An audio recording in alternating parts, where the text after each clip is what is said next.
Dan sesungguhnya pahala amal mereka yang baik itu lebih besar di akhirat kelak kalaulah mereka mengetahui.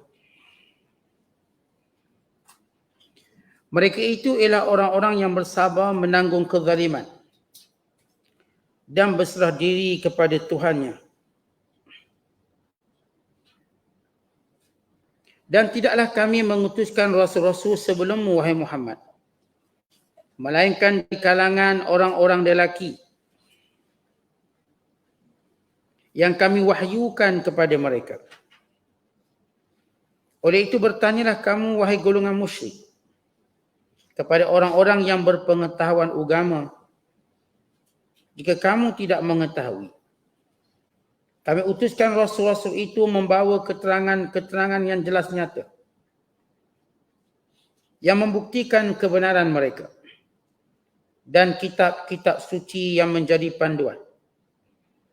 Dan kami pula turunkan kepadamu, wahai Muhammad, Al-Quran yang memberi peringatan supaya engkau menerangkan kepada umat manusia akan apa yang telah diturunkan kepada mereka dan supaya mereka memikirkannya.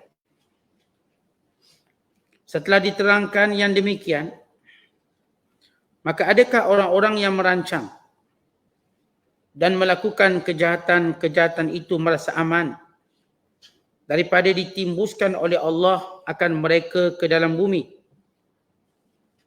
Atau mereka didatangi azab dari arah yang mereka tidak menyedarinya?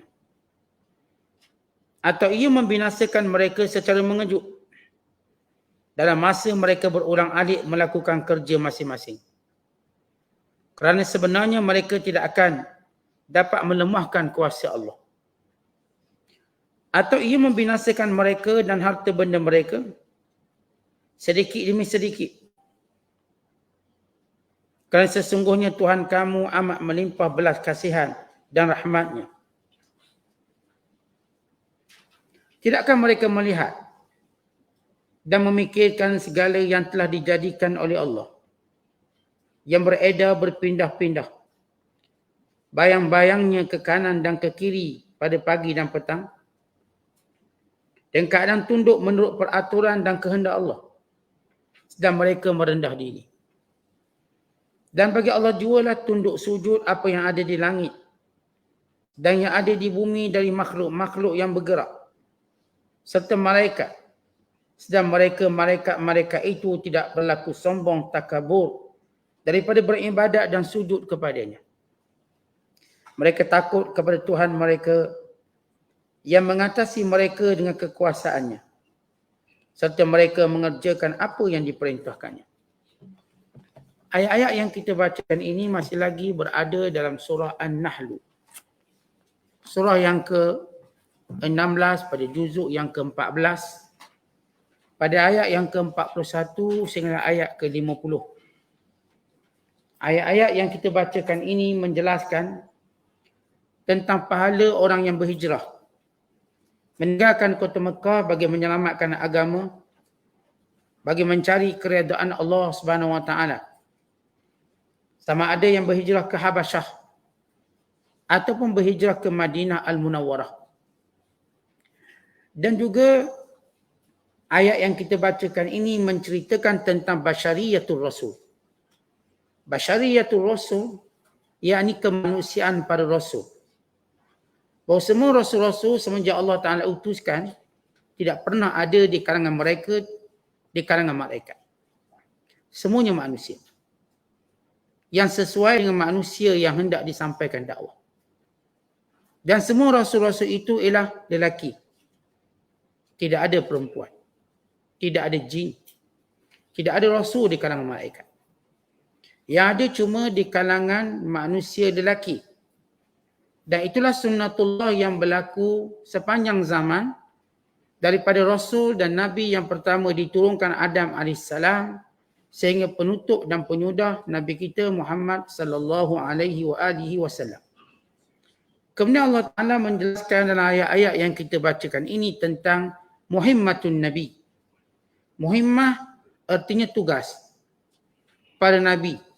Tugas Nabi Muhammad sallallahu alaihi wasallam secara khusus. dalam menjelaskan dan menyampaikan Al-Quran. Dan ayat yang kita bacakan ini juga mengandungi amaran yang keras. 4 amaran Allah kepada orang kafir.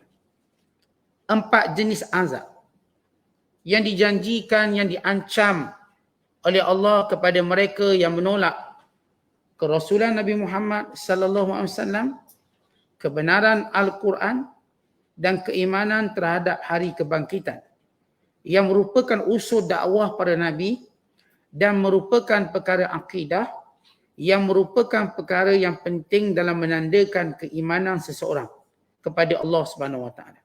Kata Allah, walladzina hajaru fillah, dan orang-orang yang berhijrah fillah, yakni kerana Allah dan pada jalan Allah. Yang dimaksudkan dengan ayat ini ialah Nabi sallallahu alaihi wasallam dan para sahabat baginda ridwanullahi alaihim ajma'in. Dan hijrah pada ketika itu yang menjadi fardu ialah hijrah daripada Mekah menuju ke bumi Madinah Al-Munawwarah. Dan tamat kewajibannya sebaik saja Nabi sallallahu alaihi wasallam diberikan kemenangan membuka kota Mekah. Yang hijrah cumalah hijrah meninggalkan kejahatan. Hijrah berpindah tempat sudah tidak ada. Yang dia maksudkan Mekah ke Madinah. Yang cuma ada ialah sebagaimana disebut oleh baginda sallallahu alaihi wasallam, wal muhajir man hajara man nahallahu an.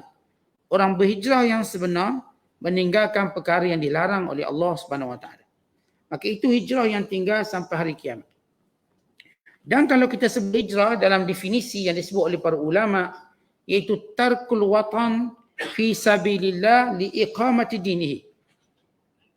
Tarkul watan fi sabilillah, tinggalkan negara kerana Allah. Fi iqamati dinihi, untuk menegakkan agamanya. Maka ini disebut hijrah.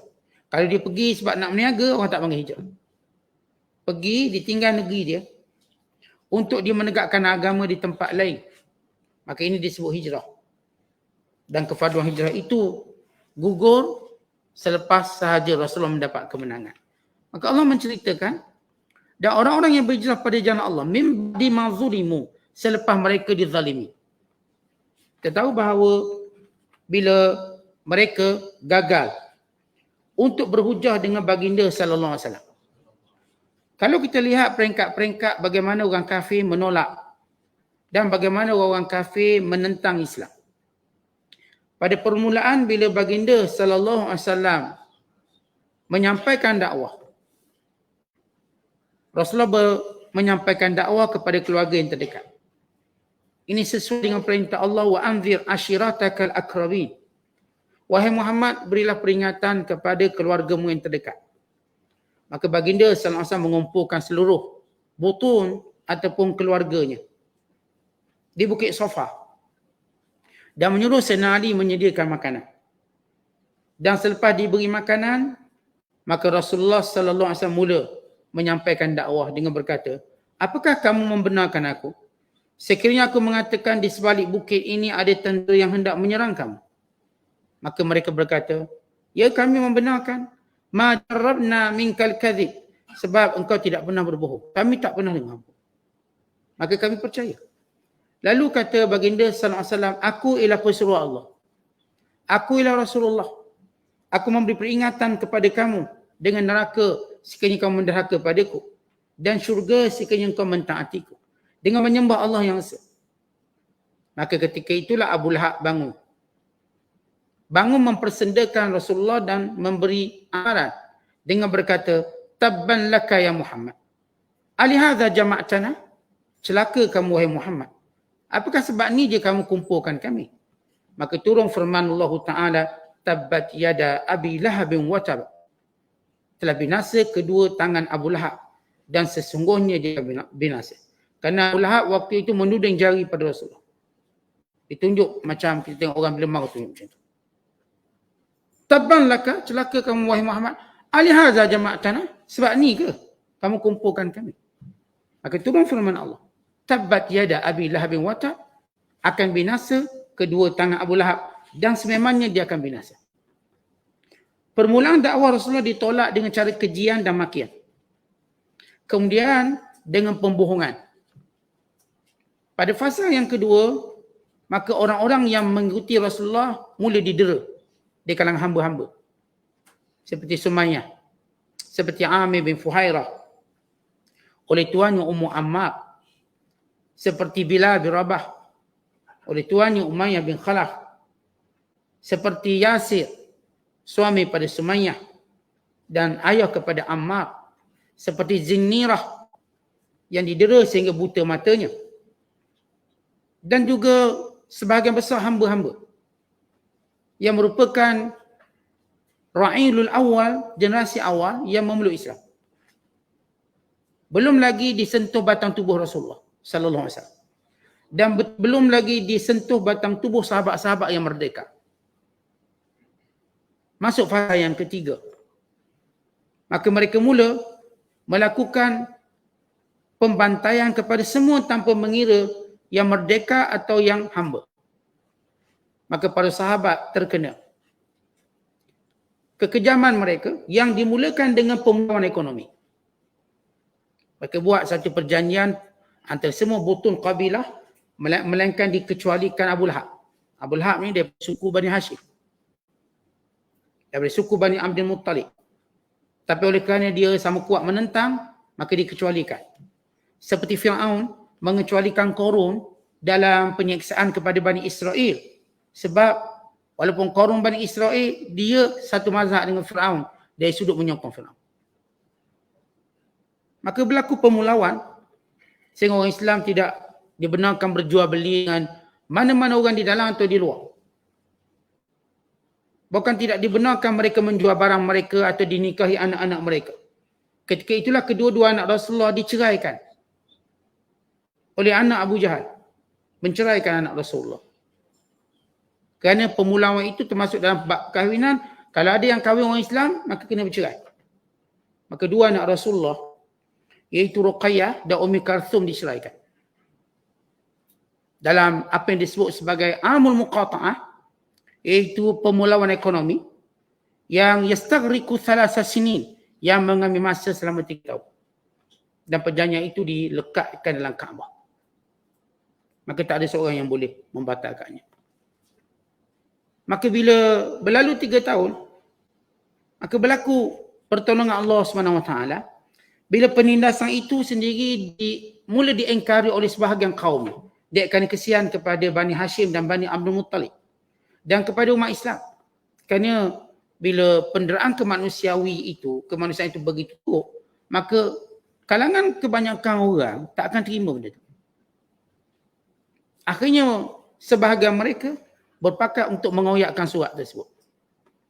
Dan mereka berkumpul di Kaabah untuk mengoyakkannya. Dan mereka bertemu dengan Abu Talib, menceritakan hal tersebut. Kerana Abu Talib juga di pulau walau di pemimpin. Maka Nabi SAW menceritakan bahawa surat itu sebenarnya sudah penghancur. Sudah pun dimakan oleh anak-anak. Melainkan lafaz Allah yang tidak dimakan oleh anak-anak. Itu lafaz Allahumma. Kerana surat perjanjian, pemulaan ekonomi ditulis nama Allah, Allahumma. Akhirnya mereka masuk ke Kaabah dan mendapati surat itu sudah pun dimakan oleh anak-anak. Maka masuk fasa yang keempat. Pembantaian secara besar-besaran dengan mereka memukul. Mereka mendera, mereka mengikat. Maka ketika ini Uthman bin Affan diikat. Ditambat. Ketika ini Mus'ab bin Umair ditelanjangkan oleh ibunya sendiri. Oleh bapa saudaranya. Digantikan pakaian mewah dengan guni.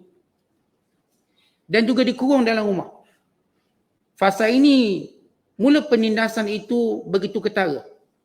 Akhirnya Rasulullah SAW menyuruh para sahabat berhijrah ke Habasyah. Kerana dia tidak lagi, kerana orang musyrikin Mekah bukan lagi menyeksa hamba, dia cari orang merdeka. Orang-orang yang baik, orang-orang yang punya kedudukan sekalipun. Maka semuanya diseksa. Semuanya dihukum. Tak kiralah di kalangan mereka yang beriman itu kaya ataupun miskin. Merdeka ataupun hamba. Maka mereka melakukan penderaan tersebut secara besar-besaran. Kerana itu kata Allah SWT. Walladzina hajaru fillah min ba'di ma zulimu. Dan orang-orang yang berhijrah pada jalan Allah selepas mana mereka dizalimi. Lanubawwi'annahum, kami akan tempatkan mereka. Fid dunya hasanah, di dunia ini dengan kebaikan. Maksudnya Allah janji, mana-mana orang beriman yang telah dihalau keluar sehingga mereka berhijrah demi menjaga agama dan menegakkan agama, Allah akan ganti bumi yang lebih baik. Yakni Allah janji mereka akan menguasai seluruh dunia. Perkataan lanubawwi'annahum fid dunya hasanah, yang kami akan jadikan kamu wahai orang beriman akan menguasai dunia ini. Kami akan tempatkan. Dan ia ternyata benar. Dengan siri-siri kemenangan dalam peperangan dan perluasan kuasa Islam dan wilayah Islam sehingga tidak ada rumah melainkan masuk cahaya Islam. Ini Allah sebut lanubawwi'annahum, kami akan tempatkan mereka di tempat yang lebih baik, yakni menyeluruh kawasan-kawasannya. Wal ajrul akhirah, dan janji Allah untuk akhirat untuk mereka akbar, lebih besar pada itu. Lebih besar daripada itu. Lau kanu ya'lamun, kalau mereka tahu. Siapa yang dimaksudkan kalau mereka tahu? Kata ulama, kalau orang kafir tu tahu. Kerana Domeh ganti nama daripada perkataan ya'lamun, kalau mereka tahu, kerana orang beriman memang tahu pun. Orang beriman memang dah tahu bahawa yang mereka dapat di dunia ini sebahagian daripada janji Allah, yang sebenar-benar yang mereka dambakan ialah kebahagiaan akhirat. Orang kafir, mereka tak tahu apa-apa tentang akhirat. Kerana mereka tidak beriman dengannya, mereka tidak percaya kepadanya. Kerana itu mereka kufur kepada Allah Subhanahu Wa Taala. Maka kata Allah, kalau orang kafir ni tahu kemuliaan yang dimiliki oleh orang beriman, negeri abadi yang mereka perolehi, nescaya mereka tidak akan menjadi golongan yang menentang dan mengingkari. Maka Rasulullah mewajibkan semua berhijrah. Maka semua berhijrah. Akhirnya kemenangan itu tidak perlu ditunggu lama oleh orang Islam dengan kemenangan Perang Badar, yang menyaksikan kebenaran apa yang Allah Ta'ala janjikan kepada mereka. Alladzina sabaru, iaitu orang-orang yang akan mendapat janji ini yang sabar dengan segala penderaan orang kafir. Wa ala rabbihim yatawakkalun, dan mereka tidak pernah putus harap mereka kepada Allah Subhanahu Wa Taala. Di mana diceritakan oleh Ibn Abbas radhiyallahu taala anhuma. Ayat ini diturunkan kepada 6 orang sahabat, iaitu Suhaib Ar-Rumi, Bilal bin Rabah, Ammar bin Yasir, Khabbab bin Arad, Abis, Jubai, Maulayaini li Quraisy, iaitu 2 hamba orang Quraisy. Di mana orang Quraisy cuba menyeksa mereka dengan seberat-beratnya. Maka bila mereka menyeksa Suhaib, Suhaib kata, "Ana rajulun kabir, in kuntu lakum lam anfa'kum wa in kuntu 'alaikum lam adurrakum." Aku ni orang dah tua. Kalau kamu seksa aku, maka tak akan beri apa faedah pun untuk kamu. Dan aku ni pula orang yang dah berumur. In kuntu lakum lam anfa'kum. Kalau aku menyembelahi kamu pun kamu tak dapat faedah apa pun. Kalau aku menyalahi kamu, tak ikut agama kamu, aku pun tak akan jejas apa-apa. Kamu dengan agama kamu. Lalu Suhaib selamat sebab dia menebus dirinya dengan harta. Sebab dia banyak harta. Faftada minhum bimalihi. Maka ditebus dirinya. Kata, jangan seksa, aku bagi harta kamu. Bila mana Abu Bakar melihat, Abu Bakar berkata, Rabbihal bai'u ya Suhaib. Untungnya perniagaan kamu. Maknanya, bila kita keluarkan duit untuk selamatkan agama, maka ini perniagaan yang menguntungkan. Kita selalu keluar duit untuk selamatkan masa depan kita. Dan tidak ada masa depan yang lebih hebat daripada akhirat. Kan kita cerita duit saya simpan KWSP, EPF ke dalam bank untuk perkara yang kita sebut masa depan akan datang. Pada waktu yang kita mungkin mengharapkan. Ini yang kita simpan. Tapi sebenarnya yang membelanjakan hartanya bagi menyelamatkan agamanya sendiri, inilah simpanan yang paling baik di sisi Allah.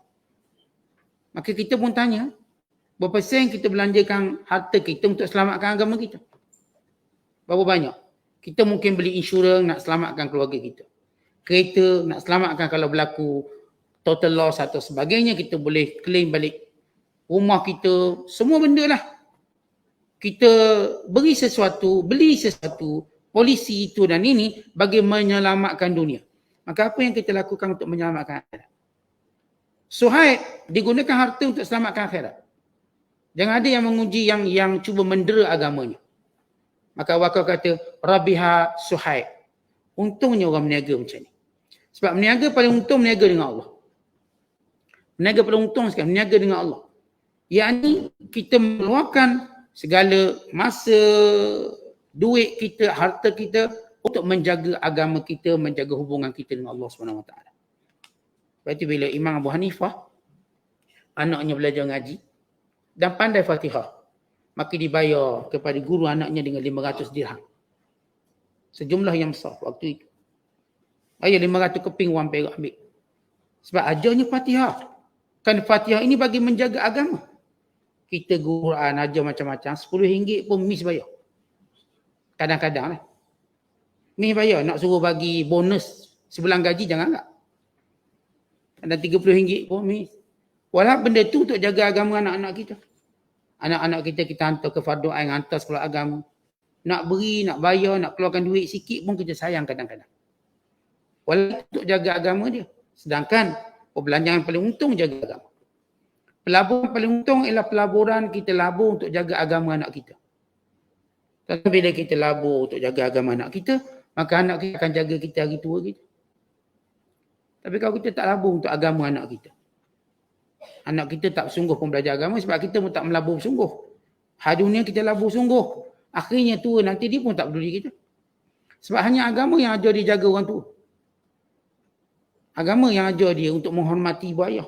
Kita kalau tak ada agama, mak ayah semua kena tendang tepi longkang. Kan tiada ikatan agama. Agama itu yang berlaku pada orang kafir. Apa yang mereka peduli tentang ibu ayah? Mereka buat satu pusat jaga orang tua. Habis cerita. Sedangkan dalam Islam, menghantar ibu ayah ke rumah orang tua merupakan dosa besar. Kerana ia penderhakaan. Mana anak hantar mak ayah rumah orang tua, dia melakukan dosa besar dan dibuat penderhakaan kepada ibu bapanya. Dan dia tak akan mencium bau syurga. Dia kena jaga. Dia suka ke tak suka, dia kena jaga. Maka ini bagaimana ketatnya perintah Allah dalam Al-Quran tentang menjaga ibu ayah. Maka ini disebabkan kita mak ayah belanja agama untuk anak-anak kita. Kadang-kadang walaupun anak kita jangan bertemu dengan kita, dengan sebab agama dia ada, dia akan jaga kita. Walau anak kita selalu melekat kat ketiak kita, tapi kalau kita tak jaga agama dia, dia pun tak beri kita waktu dia besar. Maka ini ialah perkara yang Allah Ta'ala tunjukkan dalam kehidupan kita. Dan juga mereka seksa sahabat-sahabat yang lain. Sebahagian mereka selamat dengan mengucapkan kalimah kufur. Untuk mengelirukan dan menghentikan penyiksaan tersebut. Lalu mereka berhijrah. Sebagaimana berlaku kepada Ammar. Terpaksa ucap ucapan kufur. Untuk selamat. Sebahagian mereka dibeli.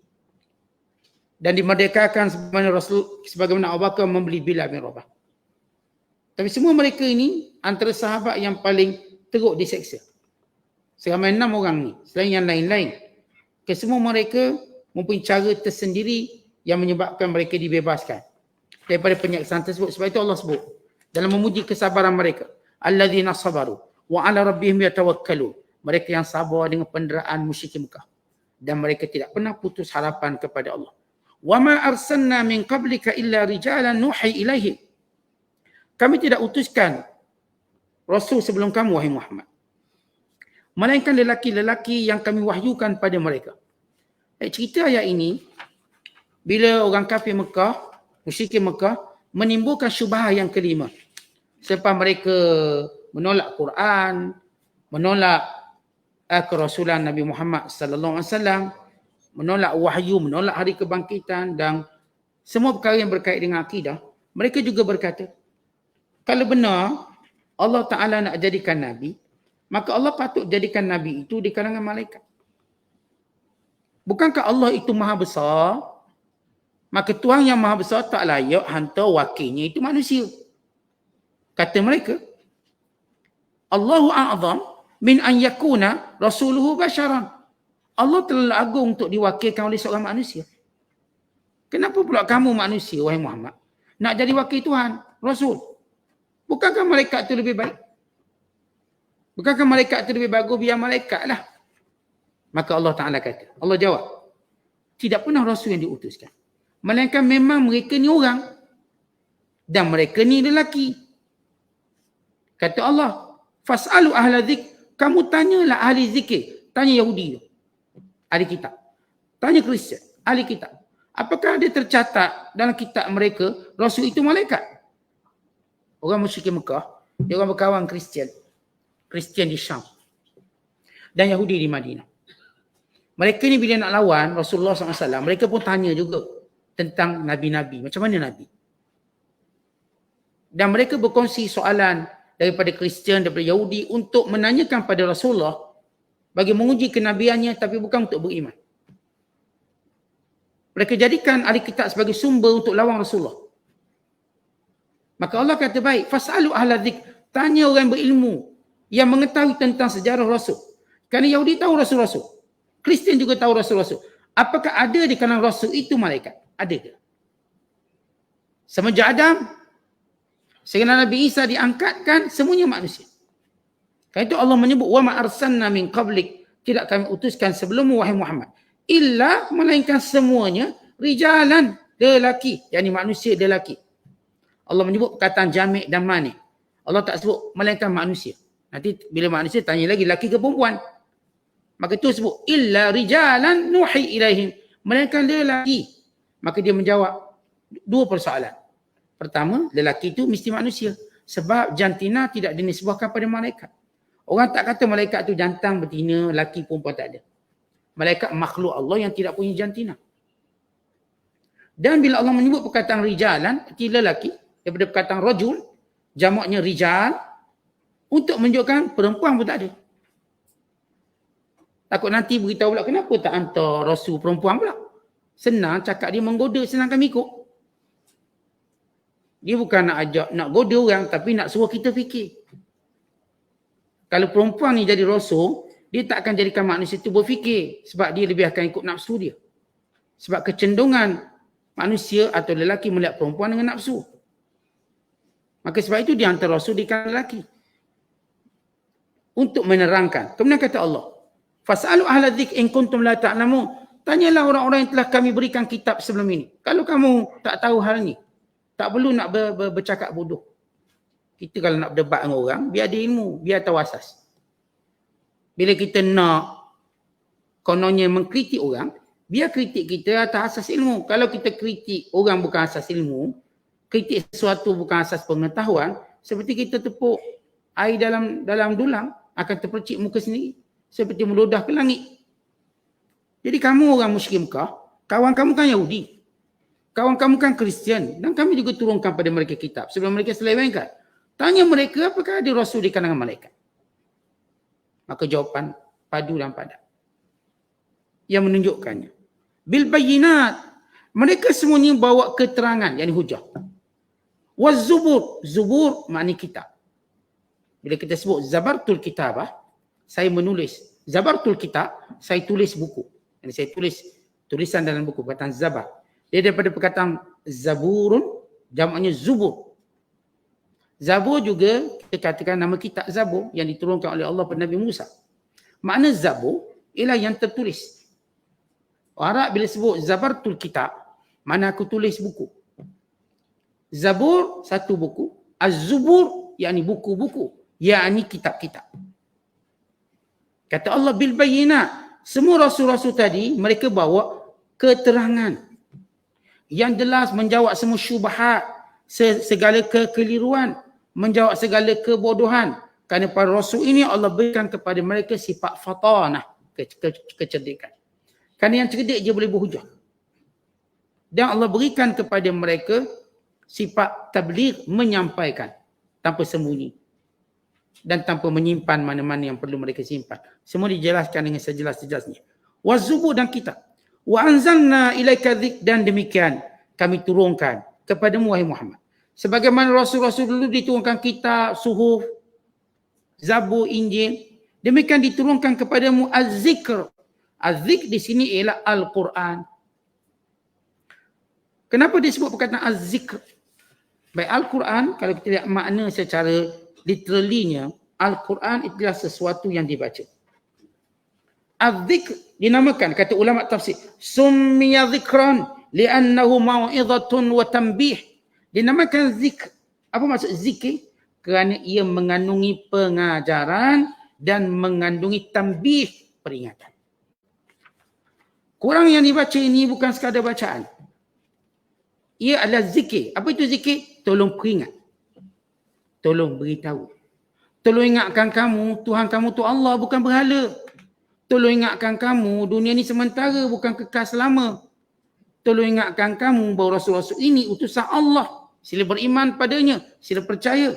Tolong ingatkan kamu bahawa ada azab neraka dijanjikan bagi setiap penderhaka dan setiap orang yang kufur. Tolong ingatkan kamu bahawa ada syurga yang Allah janjikan bagi yang taat dan patuh kepadanya. Maka inilah Al-Quran yang disebut Az-Zikr.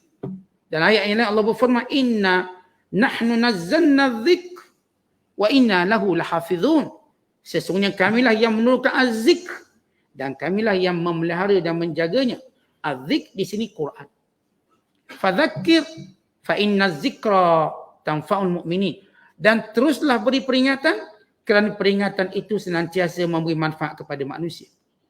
Al-Quran bila dibaca dan dibaca, dia makin kuat mengingatkan kita. Sebab kita ni sentiasa lalai. Kalau tuan-tuan tengok signboard tu, dia tak pernah berubah. Dia sentiasa ingatkan kita. Kalau ini susu ke macak, macaklah selama-lamanya. Dia macak. Kerana ada waktu kita mula terlupa. Mana satu susu ni? Oh ni ada tadi macak. Ni signboard ni. Kalau sekiranya walaupun kita dah ulang alik puluhan tahun. Agak-agak kalau buang semua signboard, tuan-tuan boleh ingat? Agak-agak lah. Kita dah ulang alik Kuala Lumpur ni 10 tahun, 15 tahun. Kita tahu daripada awal susu pertama, susu kedua, sampai lagi kita tu Sungai Besi misalnya. Agak-agak kalau buang semua signboard, kita sampai tak dengan betul. Mungkin kita jadi perlahan, teragak-agak, terlepas kambing 40 hari. Tak tahu susu keluar. Mungkin terlepas makan kepala ikan. Tak tahu mana susu keluar, peluangnya. Misalnya, ini orang dah biasa lalu. Apatah lagi Al-Quran yang menjadi tambih kepada kehidupan kita. Ni Quran kalau tak ada tuan-tuan, kita lupa. Larah. Maka Quran ini sifatnya dibaca dan itu beri peringatan. Kita baca, kita tadabbur Al-Quran, diingatkan balik kita. Dia refreshkan balik semangat akhirat kita. Dia kikis semua karat-karat dunia. Kerana kita bila berada dalam dunia, karatnya makin tebal di hati kita. Waktu kita baca Quran, maka dia seperti pengilat. Dia seperti pembersih. Maka hati kita yang dah berkarat dengan dunia, berkarat dengan dosa, berkarat dengan kelalaian, berkarat dengan kecintaan dunia, maka sedikit demi sedikit dihiaskan, dibersihkan, disucikan.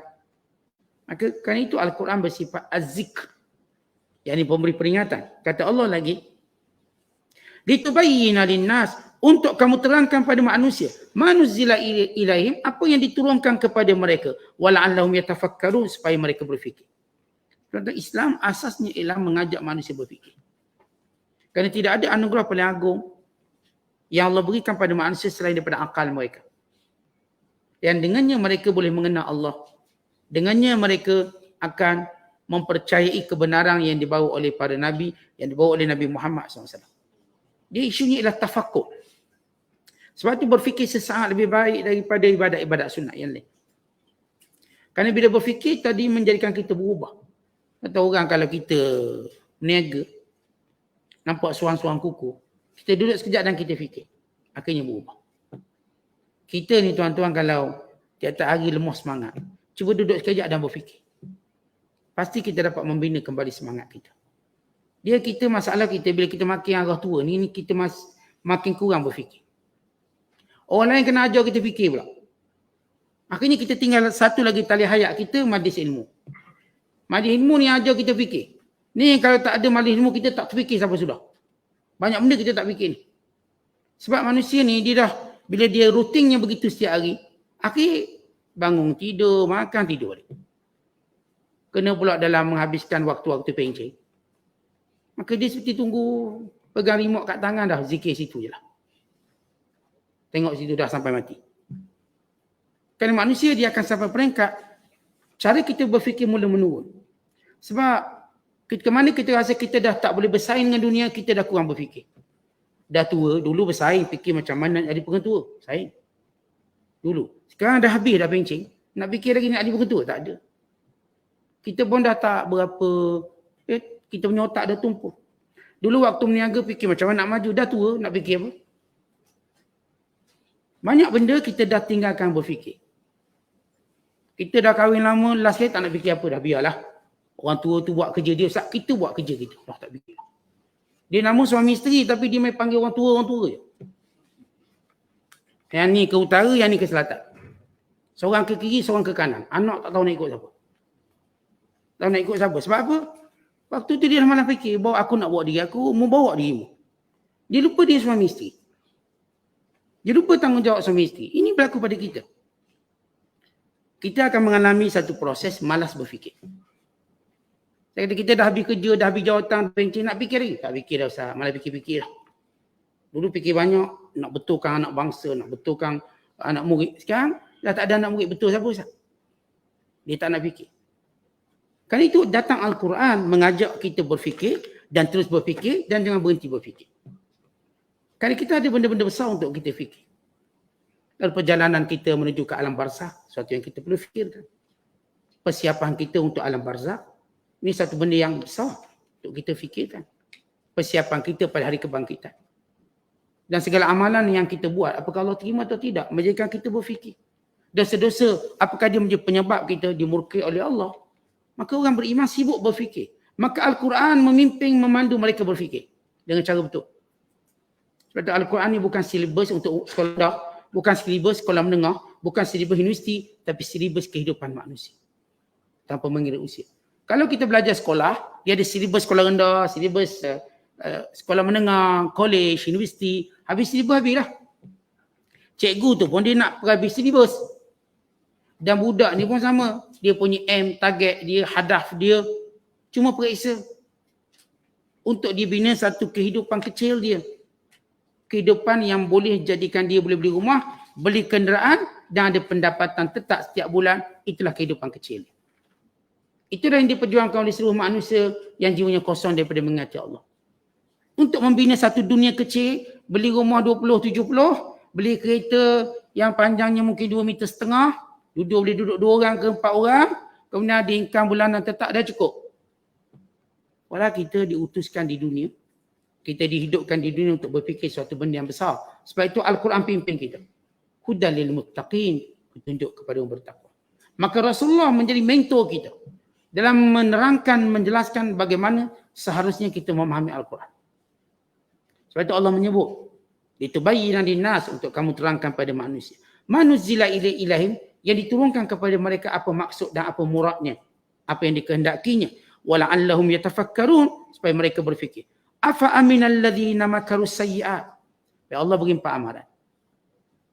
Orang yang tidak mau beriman, bahkan melakukan pelbagai makar dan tipu hela, tipu daya untuk melemahkan Islam, menolak kebenaran, menolak kerasulan, bahkan menolak beriman pada Allah Subhanahu Wa Taala.